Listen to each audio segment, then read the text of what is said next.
I think people get this wrong, where progressives will often say, well, obviously you shouldn't take money from corporations and you shouldn't, that kind of money.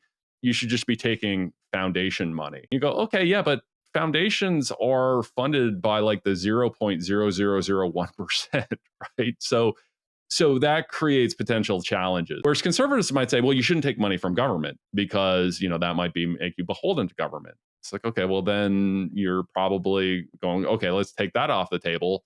Then that funding comes from corporations who, might want to kind of dictate the research a little bit. So you're always having to be on guard where you're protecting your independence, because there is no way to operate a think tank without issues of where do you get your funding and who are you answering to coming up. It's probably the biggest challenge we deal with. Yeah, that's pretty tricky. So if all sources of funding are potentially problematic, how do think tanks ensure they're not getting quote unquote bought by their funders? When we talk to a potential supporting partner, whether they're coming to us or we're going to them, we make it very clear that we retain full editorial control of all the products we release, all the research we do, and so on. We put very strong language in all of our communications on this.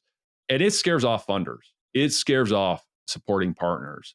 But my view is, if they're going to be scared off, I want them to be scared off in the front end. Yeah. I want them to go away before we start working with them, rather than getting halfway through a project or near, we're about to release a project and the supporting partner goes, oh, we're not comfortable with it. Sorry, it's what you signed up for. So, at the end of the day, I think it's making sure that you have alignment with your supporting partners, that you all have the kind of same vision, and you make it clear where the lines in the sand are.